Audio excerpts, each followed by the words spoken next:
terkait dengan kebijakan efisiensi, kami menganggap ini sebuah tanggapan yang prematur. Begini, yang pertama, untuk kejadian yang di Pati, kami berharap ini bisa diselesaikan dengan baik. Semua pihak bisa berdialog, bertemu dengan kepala dingin, dengan pikiran hati yang tenang untuk bisa menyelesaikan persoalan ini dengan baik.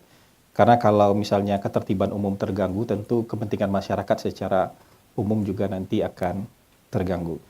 Nah, kalau mengenai tuduhan bahwa hal-hal yang dilakukan oleh beberapa pemerintah daerah ini terkait dengan kebijakan efisiensi, kami menganggap ini sebuah tanggapan yang prematur.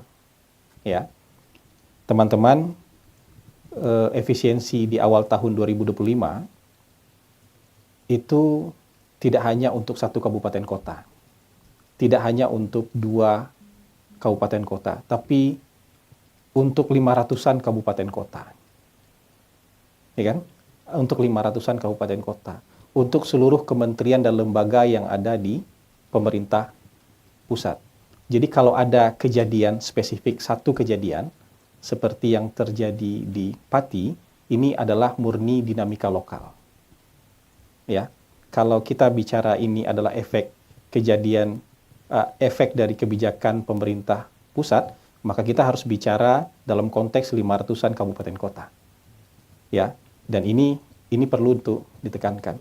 Dan untuk kebijakan-kebijakan yang ada di pemerintah daerah itu kan memang kewenangan mereka.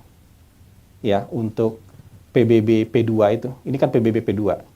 Pajak bumi bangunan, sektor pedesaan dan sektor perkotaan, rumah, gedung, tanah di luar tambang, perkebunan dan lain-lain. Ini memang kewenangan dari pemerintah daerah. Biasanya mereka juga membuat ini berdasarkan perda. Kalau berdasarkan perda itu kan bupati bersepakat memutuskan ini dengan DPRD. Kan begitu. Jadi elected office di sana yang sudah berunding. Bahkan kebijakan-kebijakan soal tarif PBB ini ada yang sudah dari tahun 2023, tahun 2024. Yang tahun 2025 mereka ada juga yang baru menjalankan. Jadi ini tidak bisa kemudian langsung dengan tuduhan prematur seperti itu.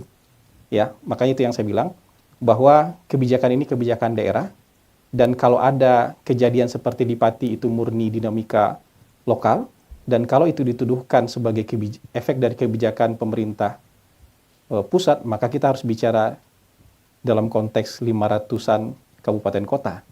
Dan ini kan satu peristiwa, maka satu peristiwa ini lebih baik dimaknai sebagai dinamika di tingkat lokal.